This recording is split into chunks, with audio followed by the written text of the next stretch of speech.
அந்த சாட்சி இருக்கான்ல, அவன் கண்ணால பார்த்த சாட்சிங்கிறதுனால கொஞ்சம் யோசிக்க விடுங்க.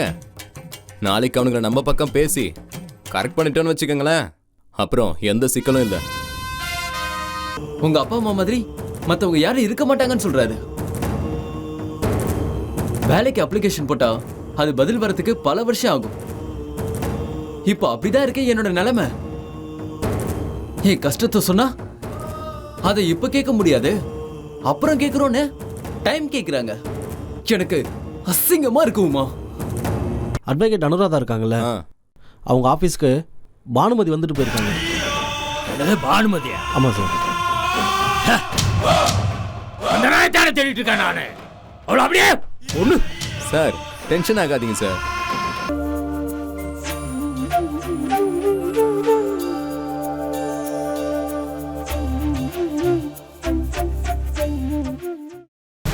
சரி உமா, இப்ப நீ என்ன செய்ய சொல்ற? இப்ப நாம அவங்க மேல சட்டப்படி நடவடிக்கை எடுக்கணுமா, இல்ல பதிலுக்கு நாமளும் அவங்கள மாதிரி அடிதடி பண்ணணுமா? எது சரியா இருக்கும்னு நீயே சொல்லு. என்னங்க கிண்டல் பண்றீங்களா? நான் போய் அடி வாங்கிட்டு வந்திருக்கேன்னு சொல்றேன், நீங்க நக்கல் பண்ற மாதிரி பேசுறீங்க. ஏங்க, நீங்க முதல்லயே இவங்க கிட்ட ஒரு வார்த்தை சொல்லிருந்தா இவங்க ஏதாச்சும் பண்ணிருப்பாங்கல்ல. அதை விட்டுட்டு நீங்களே போய் அடி வாங்கிட்டு வந்து ஐயோ அம்மான்னு புலம்புனா அதுக்கு யாரு என்னங்க பண்ண முடியும்? என்னன்னு அவங்க அப்படி பேசுறாங்க, நீங்க அமைதியாவே நிக்கிறீங்க. இல்ல உமா, இந்த வீட்ல ஆரம்பத்துல இருந்தே இப்படிதான். எல்லாரும் வந்து அவங்க பிரச்சனைய சொன்னா அதுக்கு உடனே ஏதாவது நடவடிக்கை எடுப்பீங்க. அதுவே எனக்கோ என் புருஷனுக்கோ ஏதாவது பிரச்சனைன்னு வந்தா அது உங்களுக்கு எல்லாம் ரெண்டாம் பட்சம் தானே.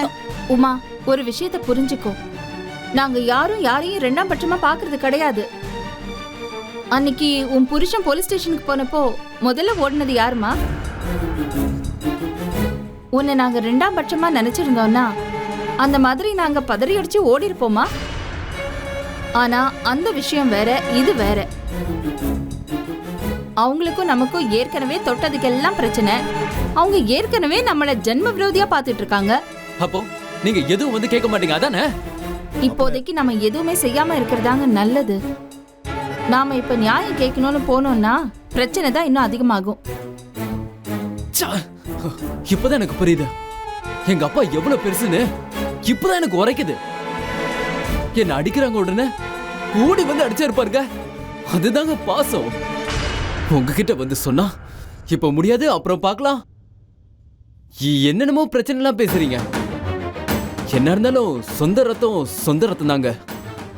இது பாருங்க, நீங்க புரியாம மீனாட்சி, பேசிட்டு இருக்கீங்க.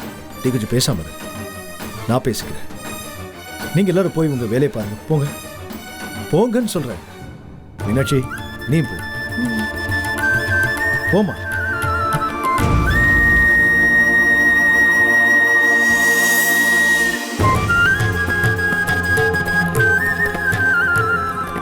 நீங்க பேசுறது சரி தம்பி. உங்க அப்பா மாதிரி வேற யாரும் உங்களுக்கு எதுவும் செய்ய மாட்டாங்கன்னு புரிஞ்சுக்கிட்டீங்களா? உங்களுக்கு ஒண்ணுன்னு உடனே உங்க குடும்பம் தான் முதல்ல ஓடி வரும்னு தெரிஞ்சுக்கிட்டீங்களா மாப்பிள? அன்னைக்கு நீங்க போலீஸ் ஸ்டேஷன்ல இருக்கும்போது உங்க பானு தான் ஓடி வந்தா. உங்க அம்மா தான் பணத்தை அன்னைக்கு கொடுத்தாங்க. இன்னைக்கு உங்க அப்பா தான் உங்களுக்காக சண்டை போட்டிருக்காரு. நீங்க சந்தோஷப்படுங்க மாப்பிள. என்ன இருந்தாலும் ரத்த பந்தம் தான். நாங்க உங்களுக்கு செய்யறதெல்லாம் உமாக்காக தானே தவிர உங்களுக்காக இல்லை. அது ஒரு விதமான சுயநலம் தான். ஆனா அதுதான் மாப்பிள்ளை யதார்த்தமும் கூட. அதே மாதிரி உங்க அப்பா உங்களுக்கு செய்யறது உங்களுக்காக. அவருக்கு நீங்க தான் முதல்ல, அதுக்கு அப்புறம் தான் மத்தது எல்லாமே.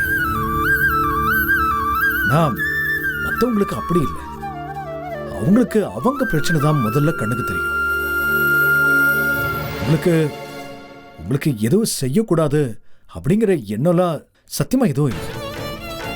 நான் அவங்களுக்கு இருக்கிற சூழ்நிலையை அனுசரிச்சுதான் உங்க பிரச்சனையை பத்தி யோசிப்பாங்க.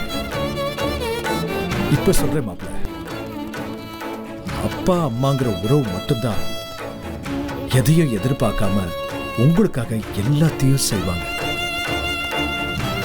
அதுக்காக இப்போ நான் இதை பத்தி கேட்காம விட்டுற மாட்டேன், கேட்பேன் மாப்பிள்ள.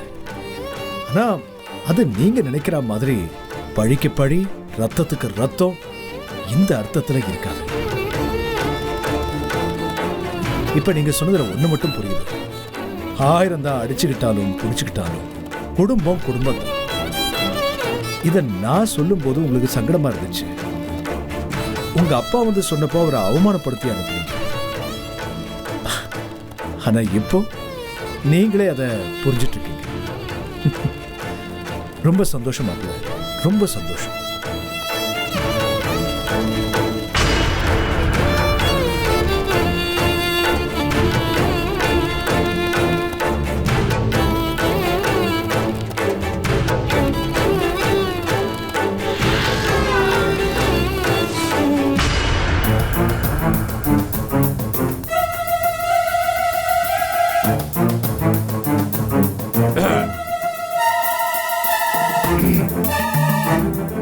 ஏண்டா அந்த வக்கீல் வரான்னு சொன்ன என்ன வரும்? ஆமாப்பா, இப்பதான் ஃபோன் பண்ணேன், பக்கத்தில் வந்துட்டேன்னு சொன்னாரு. அதுக்கு நம்மளே நேராக போய் பார்த்துருக்கலாம். நானும் சொன்னப்பா, ஆனால் வேலூரில் ஏதோ வேலையை முடிச்சுட்டு சென்னை போயிட்டு இருக்காராம். அப்படியே வர வழியில் வந்து பார்த்துட்டு போறேன்னு சொன்னார்ப்பா. நானும் சரின்னு சொல்லிட்டேன். சரி,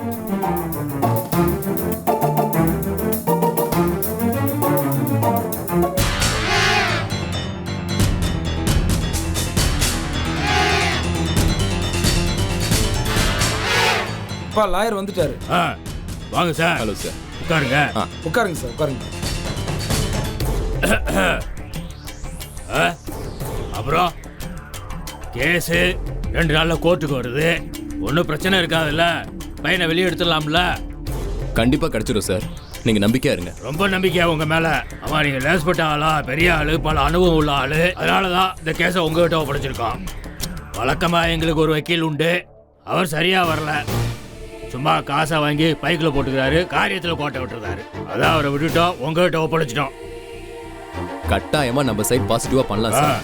ஆனா என்ன ஆனா?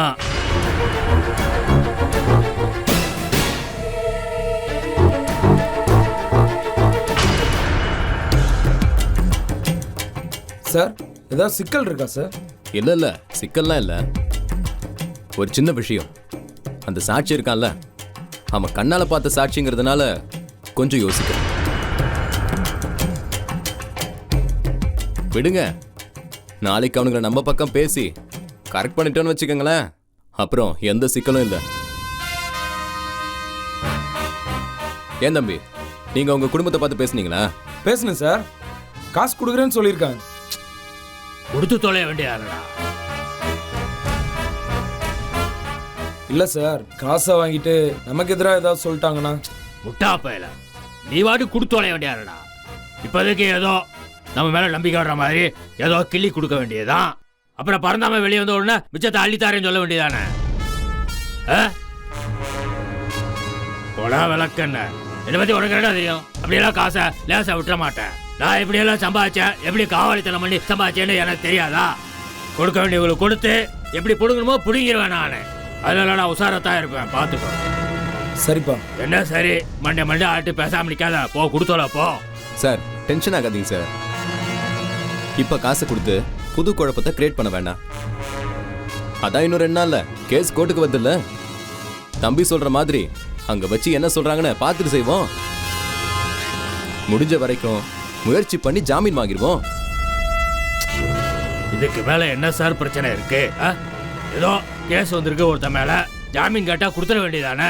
ஏங்க, அங்க போய் எங்களுக்கு ஜாமீன் கொடுங்கன்னு அதிகாரமெல்லாம் கேட்க முடியாதுங்க. தப்பு நம்ம பக்கம் இருக்கு. சூழ்நிலையை பொறுத்து அதுக்கப்புறம் தான் ஜாமீன் கொடுப்பாங்க. என்ன சார் சூழ்நிலை? அப்படி என்ன சார் தப்பு பண்ணிட்டான்? ஊர்ல எவனுமே பண்ணாத தப்ப அவ கொலை பண்ணிட்டு ஊர்ல சுதந்திரமா நடமாடிட்டு இருக்கானுங்க. இவன் என்னத்தையோ சும்மா 4 தட்டு அவனை தட்டி இருக்கான், அவ்வளவுதான். இதுக்கு போய் சின்ன பையன் சார், வாழ்க்கை எவ்வளவோ இருக்கு அவனுக்கு. ஏதோ வார்த்தை தப்பா போய் கையை நீட்டிட்டான், அதுவும் அந்த பையன் அன்னைக்கு சாகல. அதுதாங்க நம்ம கிட்ட இருக்கிற ஒரே பிளஸ். அதை வச்சுதான் நான் கோர்ட்ல வாதாட போறேன். இடையில ஏதோ பிரச்சனை நடந்திருக்கு, அதுல அடிப்பட்டு செத்துட்டான். அதையும் பரந்தாமனையும் தேவையில்லாம வேணும்னே பழி வாங்குற எண்ணத்துல தொடர்பு படுத்துறாங்கன்னு தான் ஆர்கியூமெண்ட் பண்ண போறேன். அதுக்கு அந்த இன்ஸ்பெக்டர் உடந்த அப்படின்னு 4 செக்ஷனை சொல்லி நம்ம பக்கம் தீர்ப்பை கொண்டு வந்துட போறோம். அவ்வளவுதானே? இந்த பாயிண்ட் நமக்கு ரொம்ப ஃபேவரா இருக்கும் சார். நீங்க கவலையே படாதீங்க. உங்க பையன் இன்னும் 2 நாள்ல வெளியே வந்துடுவான். அப்புறம் நான் என் ஜூனியரை இங்க வர சொல்லியிருக்கேன். அவர் கேஸ் சம்பந்தமா உங்ககிட்ட சில டீடைல்ஸ் கேட்பாரு. சொல்லுங்க, அதுக்கப்புறம் பாத்துக்கலாம். சரிங்க சார். சரி, அப்புறம் என்ன, காபி சாப்பிட்றீங்களா, டீ சாப்பிட்றீங்களா? அதெல்லாம் பரவாயில்ல சார். நீங்க ஏதாவது சாப்பிட்டு தான் போகணும். போனா ஏதாவது வாங்கிட்டு வா போ.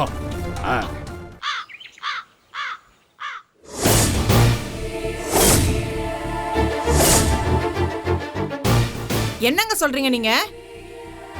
அவங்கெல்லாம் யாரோ நம்ம பிள்ளை அடிச்சிருக்காங்க. இவன் போய் அவங்ககிட்ட ஏதோ வார்த்தையை விட்டுருக்கான். அவங்க ஏற்கனவே பானு மேல கோபமா இருந்திருக்காங்க. என்னையும் அடிச்சிருக்காங்க. இவன் போய் பேசுற சும்மா விட்டுருவாங்களா? இவனை போட்டு அடிச்சிட்டு இருந்தாங்க. அப்ப அந்த பக்கமா நான் வந்துகிட்டு இருந்தேன். இவனை அடிக்கிறத பார்த்துட்டு பதறி போய் என்னடாச்சுன்னு கேட்கறதுக்குள்ளார அவனுக்கு என்னையும் முடிச்சு தள்ளி விட்டுட்டானுங்க. சம ஆத்திரம் வந்துருச்சு. பக்கத்துல இருந்த கட்டை எடுத்து அடிச்சு விளாசி தள்ளிட்டாங்கள. என்னது, நீங்க அடிச்சிங்களா? பின்ன என் பையனை அடிக்கிறத பார்த்துட்டு கைகட்டி சும்மா இருப்பனா? அடி பின்னிட்டேன். எனக்கு என்ன சொல்றதுன்னே தெரியலங்க. அவன் எதுக்குங்க அவங்க துரத்தணும்? இவன் போய் அவங்க கிட்ட என்ன கேட்டான்னு நீங்க இளங்கோவை கேட்டீங்களா?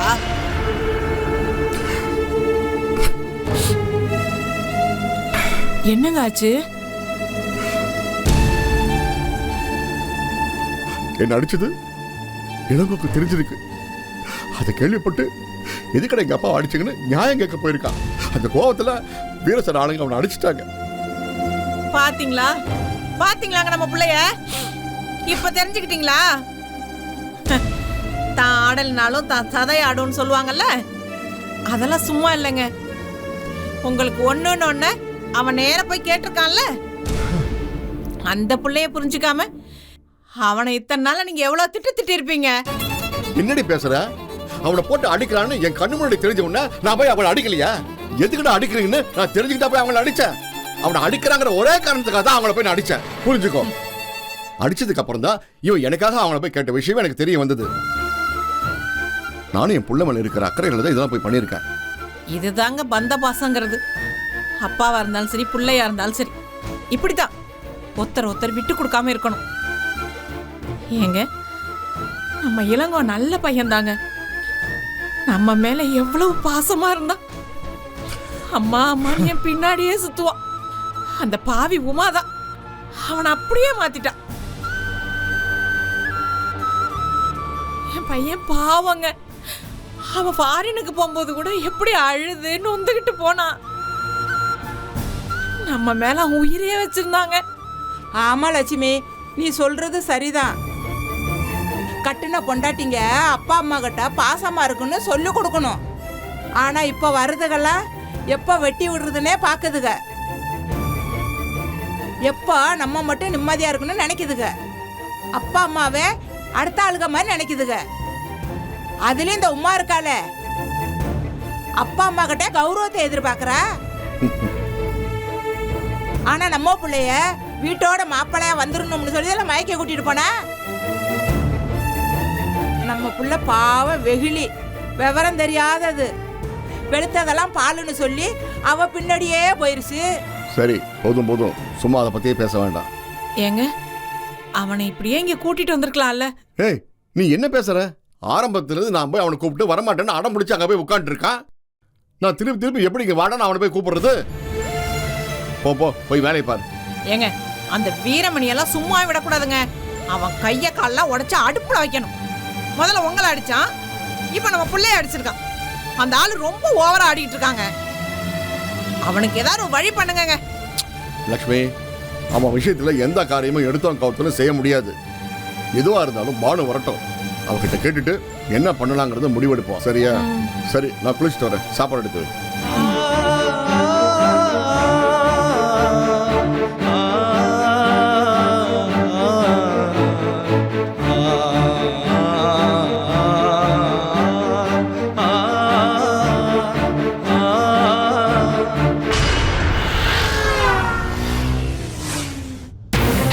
வாங்க சார்.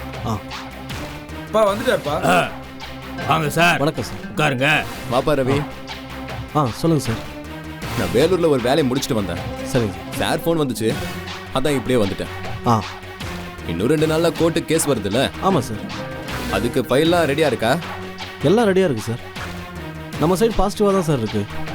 நான் அப்பப்போ உங்களுக்கு அப்டேட் பண்ணிட்டு தான் சார் இருக்கேன். போதுமா வீரமணி சார்?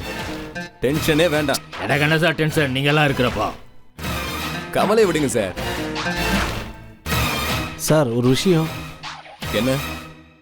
அட்வொகேட் அனுராதா இருக்காங்கல்ல, அவங்க ஆஃபீஸ்க்கு பானுமதி வந்துட்டு போயிருக்காங்க. பானுமதியா? ஆமாம் சார். அந்த நாய் தானே தேடிட்டு இருக்கேன் நானு.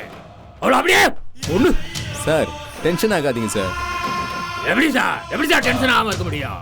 அதான் சொல்லியிருக்கல அந்த கதையெல்லாம். அந்த கீதாவை பானுதான் கடத்தி கொண்டு போய் எங்கேயோ ஒளிச்சு வச்சிருக்கான்னு சொன்னீங்க சார். அந்த பானு ஒரு அட்வொகேட், அவங்க மேல சாதாரண போய் கை வைக்க முடியாது. அவன் பெரிய அட்வொகேட், கிழிச்ச அட்வொகேட், புண்ணாக்கு புடலங்க. சார் அவசரப்பட்டு எதுவும் செஞ்சிடாதீங்க. தயவு செஞ்சு நான் சொல்றது கேளுங்க. இப்போ போய் நீங்க அவங்க மேல கை வச்சா அப்புறம் நாளைக்கு உங்க பையன் ஜாமீன் விஷயத்துக்கு இது பெரிய ஆபத்தாயிடும். இப்போ மட்டும் இல்ல, ஜென்மத்துக்கும் உங்க மகனுக்கு ஜாமீனே கிடைக்காது. வருஷ கணக்கா எடுத்துருவாங்க. கொஞ்சம் அமைதியா இருங்க சார். எப்படி சார் அப்படியே விட்ட முடியுமா அவளை? சார் சொல்றதை புரிஞ்சுக்கோங்க சார். அப்பா பொறுமை தான்ப்பா இப்போ நமக்கு தேவை. இப்போ அந்த பானுவை விட பரந்தாம முக்கியம்ப்பா. ஏன் சார் அந்த பானு எதுக்கு சார் அவங்கள பார்க்க வந்தா? தெரியல சார். சார் அந்த கீதாவை கோர்ட்டு கூட்டிகிறத பற்றி பேசினாங்களா இல்லை வேற ஏதாவது விஷயமானு எனக்கு தெரியல சார். அனுராதா ஜூனியர் கிட்ட சும்மா விசாரிக்கிற மாதிரி விசாரித்து பார்த்தேன். எப்பவுமே கூட வச்சுட்டு பேசுகிறவங்க இன்றைக்கி அப்படியே அவங்கள வெளியில் அனுப்பிட்டு பேசியிருக்காங்க. இல்லை ரவி, பானுமதியால் அந்த பொண்ணை டைரெக்டாக கோர்ட்டுக்கெல்லாம் கூட்டிகிட்டு வர முடியாது. சார் நீங்கள் ஒன்றும் கவலைப்படாதீங்க சார். முதல்ல அவங்க போலீஸ்க்கு தான் போகணும். அந்த பொண்ணோட ஊர் எங்கன்னு சொன்னீங்க? இதோ வேலூர் பக்கத்தில் ஒரு ஊருன்னு சொன்னாங்க. அப்போ அங்கே தான் கம்ப்ளைண்ட் கொடுக்கணும். அங்கே மட்டும் வந்தாளுங்க எனக்கு உடனே தகவல் வந்துடும். பிடிச்சிடுவேன் அங்கே வச்சு ஒரே அமுக்கு அவளுகளை சுற்றி நம்மளுதான் அப்படியே சாகடிக்க வேண்டியதான் அவளுகளை. அப்படி ஏதாச்சும் கம்ப்ளைண்ட் கொடுத்தா பார்த்துக்கலாம் சார். சார் மறுபடியும் சொல்கிறேன், அந்த வக்கீல் பானுமதி மேலே கையை வச்சிடாதீங்க. பெரிய பிரச்சனையாயிடும். அவங்களால இப்போ எதுவும் செய்ய முடியாது. அவங்களுக்கு இப்போ இருக்கிற ஒரே வழி லோக்கல் போலீஸ் கிட்ட போகிறது தான். மற்றபடி நேராக கோர்ட்டுக்கெல்லாம் போக முடியாது. கொஞ்சம் தைரியமா இருங்க சார். முதல்ல உங்க பையன் பறந்தாம வெளியே வரட்டும், அப்புறம் அவங்களை எப்படி டீல் பண்றதுன்றத பார்ப்போம். சரி சார், அப்ப நான் வரேன். தம்பி, நீங்க கொஞ்சம் கேஸ் டீட்டெயில்ஸ்லாம் எடுத்துக்கிட்டு என் வீட்டுக்கு வந்துருங்க. நம்ம எல்லாத்தையும் அங்கே பேசிப்போம். சரி சார், அப்போ நான் ஈவினிங் வரேன். கவலைப்படாதீங்க சார், நமக்கு எல்லாமே பாசிட்டிவாக தான் நடக்கும். நான் வரேன் சார். வாங்க ரவி. நான் வரேன் சார்.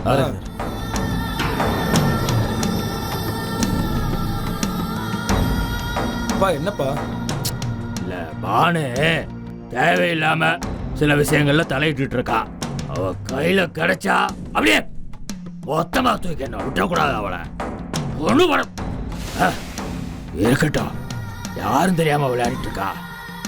அப்பா எனக்கும் அதே கோவம் தான்ப்பா. ஆனா இப்ப நம்ம யார் மேல கை வச்சாலும் நமக்கு தான் பிரச்சனைன்னு அந்த வக்கீல் சொல்றாருப்பா. கொஞ்சம் பொறுமையா இருக்கலாம். பறந்தாம மட்டும் வெளியில வரட்டும், அதுக்கப்புறம் அவங்க எல்லாரையும் ஒரு கை பார்த்துருவோம்ப்பா. அது வரைக்கும் பொறுமையா இருப்போம். பொறுமையா இருக்க.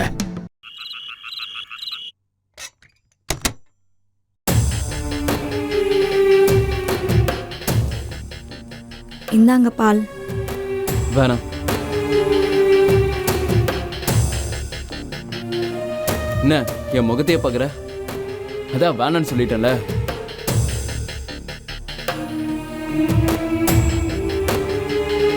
உமா,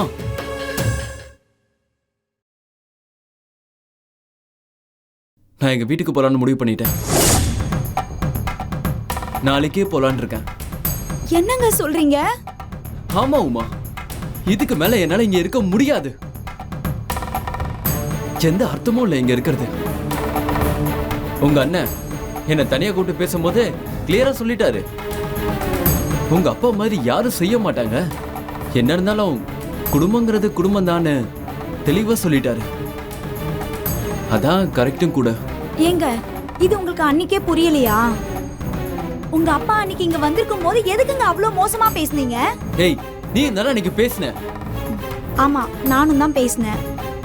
ஆனா நீங்க எதுக்கு அவரை பேசுனீங்க? எதுக்கு அன்னைக்கு அவர் பணம் கொடுக்க வந்தப்போ அவரை தள்ளி விட்டீங்க? பண்றதெல்லாம் பண்ணிட்டு இன்னைக்கு எங்க அப்பா தான் கரெக்ட்னா அவர் என்ன உங்களை அப்படியே சிகப்பு கம்பளம் போட்டு வரவேற்பாரா? அவர் என்னை ஏத்துக்கிறாரோ ஏத்துக்கலையோ அதை பத்தி எனக்கு கவலை இல்லை. வேணும்னா அவர் காலில் விழுந்து கூட மன்னிப்பு கேட்க தயாரா இருக்கேன். ஆனா நான் என் வீட்டுக்கு போறேன். நீ வரியா இல்லையா? என்னங்க, அப்ப நீங்க அந்த வீட்டுக்கு போறதாவே முடிவு பண்ணிட்டீங்களா? அதுதானே இவ்வளவு நேரமா சொல்லிட்டு இருக்கேன். நீ வரியா இல்லையா? ஏங்க, எனக்கு சுத்தமா புரியலங்க. இப்ப எப்படிங்க உங்க வீட்டு வாசல்ல போய் நிக்க முடியும்? உங்க அப்பா அம்மா கூட சண்டை, உங்க கூட பிறந்த தங்கச்சியோட சண்டை. இப்ப போய் நம்ம அந்த வீட்டு வாசல்ல நின்னா நம்மள அவங்க ஏத்துப்பாங்களா? ஏத்துக்குவாங்க, எனக்கு அந்த நம்பிக்கை இருக்கு. எங்க அப்பா அம்மா எனக்காக என்ன மன்னிச்சு ஏத்துப்பாங்க. அவங்க உங்களை மட்டும் ஏத்துக்கிட்டா பத்தாதுங்க, என்னையும் அவங்க பழைய மாதிரி ஏத்துக்கணும். அது முடியுமா அவங்களால? அவங்க நம்ம கூட ஒரே வீட்ல சகஜமா இருப்பாங்களா? இருக்கணும்னு தான் என் ஆசை. அது நடக்கும். உமா, என்னால இதுக்கு மேல இந்த வீட்ல உட்கார்ந்திருக்க முடியாது. நான் அடி வாங்கிட்டு வந்திருக்கேன். ஆனா அத பத்தி அவங்க யாரும் வருத்தப்படுற மாதிரி தெரியல. மத்தவங்க எல்லாம் பூடகமா சொன்னாங்க. ஆனா உங்க அண்ணன் அது ஓப்பனா ஒத்துக்கிட்டாரு. உங்க அப்பா அம்மா மாதிரி மத்தவங்க யாரும் இருக்க மாட்டாங்கன்னு சொல்றாரு. வேலைக்கு அப்ளிகேஷன் போட்டா அது பதில் வரதுக்கு பல வருஷம் ஆகும். இப்போ அப்படிதான் இருக்கு என்னோட நிலைமை. என் கஷ்டத்தை சொன்னா அதை இப்ப கேட்க முடியாது, அப்புறம் கேட்கிறோன்னு டைம் கேட்கிறாங்க. எனக்கு அசிங்கமா இருக்குமா. நாளைக்கு எங்க வீட்டுக்கு போறேன். என் கூட வரதா இருந்தா நீ வா, அப்படி இல்லனா நீ இங்கே இரு. என்னங்க இது? நமக்காக தானே நான் எல்லா அவமானத்தையும் தாங்கிக்கிட்டு இங்கே இருக்கேன். இப்ப நீ வரதா இருந்தா வான்னு சொன்னா என்ன அர்த்தம்? நான் வரேங்க. உங்க அப்பா அம்மா என்னை ஏத்துக்கிட்டு பழைய மாதிரி இருந்தா சரி. ஆனா அவங்க ஏதாவது ஒரு வார்த்தை பேசினா கூட அடுத்த நிமிஷம் நான் அங்கிருந்து கிளம்பிடுவேங்க. ஆனா நான் இங்கேயும் வரமாட்டேன். பழைய காஞ்சிபுரம் வீட்ல நாம பாட்டுக்கு போய் இருந்துக்கலாம். என்ன சொல்றீங்க? அப்படிலாம் பேச மாட்டாங்க. பேசலனா எனக்கு சந்தோஷம்தான். ஒருவேளை அப்படி பேசிட்டாங்கன்னா நீங்க என் கூட வந்துடணும். அதுக்கு நீங்க ஒத்துக்கிட்டாதான் நாளைக்கு நான் உங்க கூட வருவேன். என்ன சொல்றீங்க?